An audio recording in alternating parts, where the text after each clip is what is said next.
Assalamualaikum warahmatullahi wabarakatuh. Okey, kepada pelajar-pelajar tingkatan 5. Okey, dan selamat sejahtera. Okey, hari ini cikgu nak sambung dengan pelajaran kita dalam bab 4 iaitu tentang sebatian kabel. Okey, tanpa membuang masa, cikgu akan perkenalkan sedikit pengenalan ataupun introduction dengan sebatian kabel. Okey, sebatian karbon ini kita panggil dia sebatian karbon sebab di dalam satu molekul itu dia mengandungi sekurang-kurangnya molekul ataupun dalam satu sebatian itu dia mengandungi sekurang-kurangnya satu karbon. So dalam sebatian tu mesti ada satu C. Dalam simbol Contohnya ialah apa dia? Karbon dioksida. CO2. CO2. So kalau kamu lihat dekat sini dia ada unsur karbon. So dia ada karbon dekat dalamnya. Jadi bila ada karbon, so kita katakan dia sebagai sebatian karbon. Ataupun contohnya H4. Ini pun kita kata dia sebatian karbon. Kerana di dalam sebatian ni dia ada karbon. So itu kita kata dia sebagai kita katakan dia sebagai sebatian karbon sebab dalam molekul dia ni ada mengandungi unsur karbon. So jelas ya apa maksud sebatian karbon. Kemudian sebatian karbon ini dia ada dua jenis. Yang pertama dia adalah organik, satu lagi dia bukan organik. Apa maksud organik, apa maksud bukan organik? Sekali lagi cikgu rasa macam pernah cerita tapi cikgu cerita lagi. Organik maksudnya dia kita perolehi dari asalnya daripada benda hidup. Asalnya daripada benda hidup. Contoh benda hidup, asal benda hidup apa? Dapat daripada pokok, dapat daripada haiwan. Haiwan yang mati, pokok yang mati.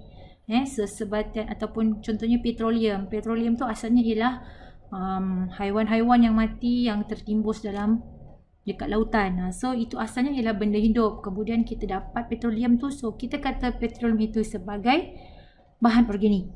Satu lagi ialah bahan bukan organik. Dia berasal daripada benda bukan hidup. Apa maksud benda bukan hidup? Contohnya batu kapur. Batu kapur tu bendanya benda hidup ke benda bukan hidup? Jadi itu kita kata dia sebagai bukan organik. Dia berasal daripada benda bukan hidup. Karbon dioksida dia bukan benda hidup kan? So kita kata dia sebagai bukan organik. So itu beza antara organik dan juga bukan organik. Cikgu teruskan lagi. Sekarang kita nak lihat apa di sini? Kita nak lihat ciri-ciri bagi sebatian organik dan juga sebatian bukan organik. Dekat sini kita ada peta buih. Peta buih ni dia menunjukkan tentang apa? Dia menunjukkan tentang persamaan dan perbezaan. Persamaan dan perbezaan antara apa? Antara sebatian organik dan juga sebatian bukan organik. Jadi peta buih ni fungsi itu. Kadang-kadang kalau ada setengah buku dia nak tunjukkan perbandingan ni, perbezaan ni, dia gunakan jadual. Gunakan jadual. Tapi untuk pembelajaran abad ke-21 ni biasa mereka gunakan peta buih, peta-peta tu lah yang saya rasa kamu dah biasa dah. Sekarang dalam sebatian organik dan sebatian bukan organik ni dia ada persamaan dan perbezaan. Dia ada persamaan dan perbezaan. Sekarang kat sini saya perkenalkan kepada kamu tentang persamaan dahulu. Okey, persamaan, macam mana nak tahu dia sama persamaan? Okey, kalau kamu tengok ini sebatian organik. Alamak, salah pen. Ini ialah sebatian organik dan ini ialah tajuk dia, sebatian bukan organik kan? Okey. Kalau kamu tengok anak panahnya dia pergi kepada mana? Anak panah pula. Garisannya pergi kepada ciri yang sama. Menunjukkan bahawa ini adalah ciri persamaan. Ciri persamaan. Maksudnya dekat sebatian organik ada, dekat sebatian bukan organik pun ada. Itu kita namakan persamaan. Okey. So, apa persamaannya? Persamaannya ialah kedua-duanya, sebatian organik dan bukan organik ni, dia mengandungi unsur karbon. Itu persamaannya. Mengandungi unsur karbon. Tapi yang selebihnya kalau kamu tengok lagi, 5 ciri tu semuanya ialah perbezaan. Okey, sekarang kita terus pergi kepada ciri bagi sebatian organik. Okey, sebatian organik. Okey, kita lihat sumber. Daripada mana datang sebatian organik? Yang pertama daripada petroleum. Semua orang tahu itu petroleum apa? Okey, daripada kita gali daripada laut, okey, kita dapat petroleum. Yang kedua, sumber sebatian organik ni daripada protein. Protein kita boleh dapat daripada haiwan, daripada tumbuhan pun ada, contohnya kacang soya. Kemudian lemak. Okey, lemak pun ada daripada haiwan, daripada tumbuhan. Kemudian urea. Okey, ini biasanya kita dapat dia daripada sistem, maksudnya kalau binatang ke ataupun binatang ataupun manusia buang air, maksudnya ada kandungan urea di dalamnya. Kemudian getah semula jadi. Getah semula jadi maknanya getah yang kita dapat daripada pokok getah. Itu adalah getah semula jadi. Okey, itu ialah dia punya sumber-sumbernya. Okey, yang kedua, okey, kita lihat kandungan karbonnya. Dia ada lebih karbon. Maksudnya dekat dalam dia ada banyak atom karbon. Jadi dia ada banyak atom karbon. Dia tidak mengandungi unsur logam. Okey, dia tidak mengandungi unsur logam. Kemudian sebatian organik ini dia mudah terbakar. Kenapa warna hijau pula ni? Okey. Sorry, kita tukar color. Okey, dia mudah terbakar. Okey, cikgu betulkan kejap, warna ni tersilap warna pula. Okey. Dia mudah terbakar. Okey, yang ni mengandungi unsur logam. Tidak mengandungi unsur logam. Lebih karbon. Dan satu lagi, dia berasal daripada organisma hidup. Ni kat depan tadi cikgu dah terangkan. Okey, so itu ia ciri bagi sebatian organik. Okey, seterusnya kita pergi pada sebatian bukan organik. Okey, dia punya contoh. Dia contohnya ialah contoh kita dapat ialah kalsium karbonat. Ni yang cikgu kata dia sebagai batu kapur tadi, kalsium karbonat. Satu lagi ialah karbon dioksida. Itu contoh. Kemudian dia punya sumber dia daripada bukan organisma hidup. Bukan benda hidup. So, kalsium karbonat ni dia sebenarnya ialah nama lain dia, nama biasa dia ialah, cikgu tuliskan kat sini, nama lain dia ialah batu kapur. Okey, nama lain ialah batu kapur. Batu kapur kan bukan benda hidup kan. Okey, kemudian dia mengandungi kurang atom karbon dan dia setengahnya mengandungi unsur logam. Okey, dia mengandungi unsur logam. Okey, satu lagi ciri dia yang tertinggal kat sini ialah dia tidak mudah terbakar. Okey. So, cikgu nak terangkan sikit perbandingan antara kandungan dekat dalam ni. Dia kata untuk organik dia ada lebih atom karbon dan kat sini dia ada kurang atom karbon. Maksudnya apa? Okey, bagi sebatian bukan organik, dia punya bilangan karbon dia sikit. Contohnya 1. Tapi bagi sebatian organik dia ada banyak. Kadang-kadang ada sampai 5, 10. So kandungan karbon dia. Okay, contohnya lah. Kalau saya, salah lagi. Okay, kalau saya bagi contoh. Sekiranya contoh okay, kalsium karbonat tadi, macam saya bercakap tadi. Kalsium karbonat ini ialah bahan ni bukan, ini ialah sebatian bukan organik. Tapi ada satu lagi, contohnya kat sini ialah pentana. Pentana C5 H berapa? C5 6 7 8 9 C5 H12. So kamu tengok kat sini ada satu je karbon, tapi kat sini ada 5 karbon. Betul tak? C5 H12 3 6 7 8 9 betul. Okey. C5 H12. So ada 5 C, tapi kat sini hanya ada 1 C, menunjukkan bahawa yang organik ini, okey, sebatian organik ini ada 5 karbon kan. So dia punya karbon dia banyak. Karbon dia, bilangan karbon dia banyak. Okey, cikgu betulkan sikit. Bilangan karbonnya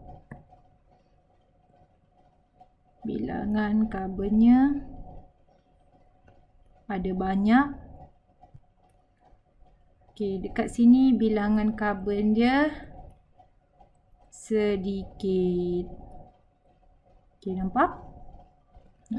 So daripada segi perbandingan kat situ, apa maksud lebih banyak karbon, lebih banyak karbon, bilangan karbon banyak dengan bilangan karbon dia sedikit. Yang lain saya rasa, ciri yang lain saya rasa tak ada masalah, semua orang boleh faham. Okey.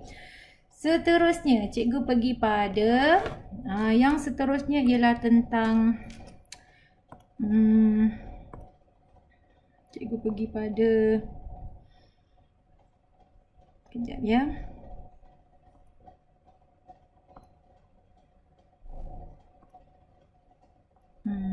Kejap ya.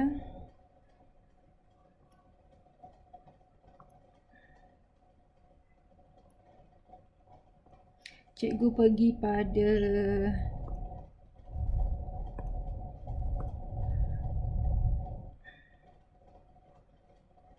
sekejap. Okey, sekarang cikgu pergi pada, cikgu nak test sekejap. Okey. Cikgu nak pergi pada kejap Okey, nak pergi pada peta bulatan berikut untuk menerangkan tentang hidrokarbon. Okey, sekarang kita belajar tentang hidrokarbon. Okey, kita belajar tentang hidrokarbon. Okey, sekarang kita lihat. Okey, mengandungi unsur karbon dan hidrogen saja. Okey, hidrokarbon ini, okey, apa maksud hidrokarbon? Hidrokarbon ini maksudnya dia dalam suatu sebatian, dia hanya mengandungi unsur karbon dan juga hidrogen sahaja, tak ada unsur lain. Okey, contohnya ialah petroleum, gas asli, arang batu. Dia mengandungi hidrogen dan karbon. Maknanya macam tadi contohnya cikgu bagi. Alamak besarnya. Contoh yang cikgu bagi ialah C2H6. Dalam sebatian ni dia hanya mengandungi karbon dan hidrogen. Sebab tu nama dia ialah hidrokarbon. Okey, seterusnya. Hidrokarbon ada 2 jenis. Yang pertama ialah hidrokarbon tepu. Dan satu lagi ialah hidrokarbon tak tepu. Okey, dan dalam hidrokarbon ni pun dia ada persamaan dan juga ada perbezaan. Okey, kalau tadi hanya ada satu persamaan, sekarang ni kalau kita tengok dia ada 2 persamaan, nampak? Okey, ni nampak ada persamaan yang sama. Okey, ni sama. Okey, sama. Okey. Kalau kamu tengok hidrokarbon tepu ni, dia terdiri dua-duanya daripada tepu dan tak tepu, dia keduanya terdiri daripada hidrogen dan juga karbon. Itu persamaan yang pertama. Persamaan yang kedua, kedua-duanya adalah sebatian karbon. Itu persamaan. Dan dia ada juga perbezaan. Apa perbezaan dia? Bagi hidrokarbon tepu, dia mengandungi ikatan tunggal. Dan bagi hidrokarbon tak tepu, dia mengandungi ikatan berganda. Apa tu ikatan tunggal, ikatan berganda? Okey, contoh. Cikgu bagi contoh Okey. Dia nampak macam sama tapi tak sama. Okey, ni. Okey, ada 2 C. Okey. Ni contoh. Okey.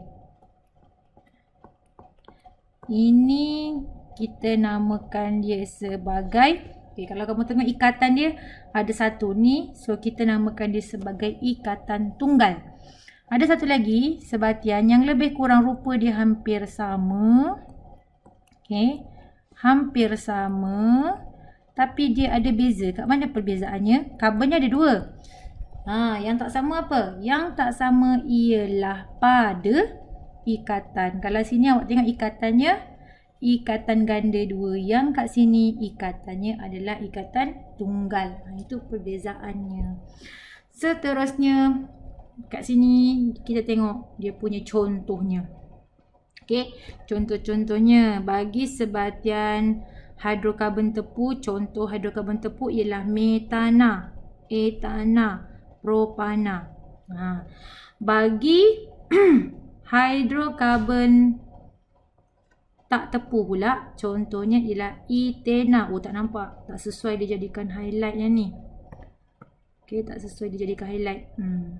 Okey, contohnya ini ialah etena, propena dan juga butena. Nampak? So itu ialah namanya. Right, jelas? Okey, saya teruskan lagi. Okey, kat sebawah ni ada peta aliran proses dalam pembentukan petroleum dan gas asli. Okey, macam mana petroleum dan gas asli ini terbentuk? Okey, gali dalam laut. Sibuk je lah. Cikgu Fairuz kacau. Okey, kita lihat organisma. Okey, macam mana petroleum dan gas asli ini terbentuk? Okey, cara pembentukan petroleum dan juga gas asli. Macam mana dia terbentuk? Okey, yang pertama dia terbentuk. Untuk yang petroleum ni, okey, petroleum dan gas asli dia terbentuk daripada organisma akuatik. Apa tu organisma akuatik? Akuatik membawa maksud kepada haiwan ataupun hidupan di dalam, hidupan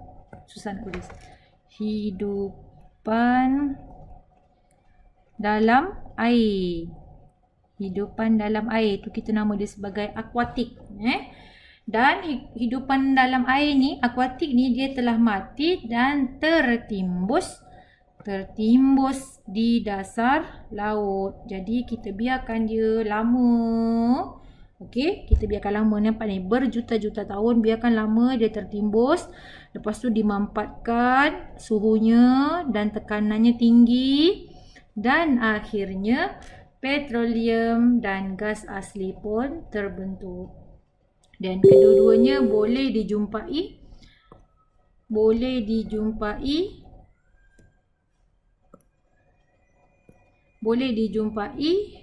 di dasar laut dengan petroleum tersimpan di bawah gas asli. Maksudnya apa? Bila kita orang yang menggali petroleum tu, bila dia dapat kesan petroleum ada kat satu tempat, dia dah gali, apa yang akan keluar dulu ialah gas asli. Okey, atas gas asli, bawah baru ada petroleum. Dia akan dapat gas asli, baru dia dapat petroleum. Tu maksudnya dia dijumpai di dasar laut dan petroleum tu berada di bawah gas asli. Level dia gas asli, lepas gas asli baru bawah dia petroleum. Itu macam mana pembentukan petroleum dan macam mana petroleum kita perolehi petroleum. Okey. Seterusnya kita pergi pada yang kedua, macam mana pembentukan arang batu. Macam mana arang batu terbentuk? Arang batu pula dia daripada tumbuhan yang mati dan tertimbus di dalam tanah. Sama juga macam petroleum, dia tertimbus berjuta-juta tahun, lama. Okey, berjuta-juta tahun. Kemudian dia dah mati, dimampatkan di bawah suhu dan tekanan yang tinggi. Dan akhirnya arang batu akan terbentuk. Arang batu ni sifatnya, kenapa dipanggil arang batu? Arang batu ni dipanggil arang batu sebab sebenarnya, okey, yang pertama sekali, okey, apa rupa arang? Arang warna apa? Arang ni warna dia hitam. Warna dia hitam kan? Biasa dengar arang kan? Arang yang buat masak barbecue tu, warna dia hitam. Lepas tu kenapa batu? Sebab dia keras. Keras macam batu. Asalnya dia kayu. Tapi oleh kerana dia telah tertimbus lama di bawah suhu dan tekanan yang tinggi, dia jadi hitam dan menjadi sangat keras. Sebab itulah kita namakan dia sebagai arang batu. Itu ialah macam mana dia terbentuk. Macam mana dia terbentuk menjadi arang batu. Okey. Jadi cikgu rasa cikgu tak nak banyak-banyak. Okey, cikgu bagi sikit sahaja. Okey. Jadi insya-Allah cikgu harap cikgu berkesempatan malam ni cikgu cuba buat soalan. Okey.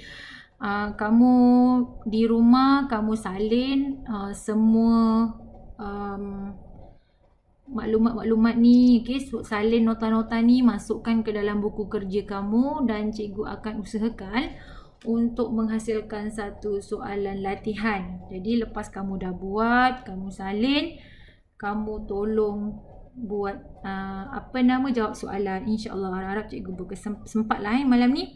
Okay, so itu saja untuk hari ini. Diharap kamu di rumah boleh belajar sementara kita tunggu naik sekolah seperti biasa. Okey, itu saja untuk hari ini. Terima kasih semua kerana sudi mendengar. Okey, kalau sekiranya ada antara kawan kamu yang tak dapat akses pada internet, minta mereka baca. Okey, minta mereka baca topik ini, iaitu topik berkaitan dengan sebatian karbon. Okey, itu sahaja. Terima kasih. Assalamualaikum dan selamat sejahtera.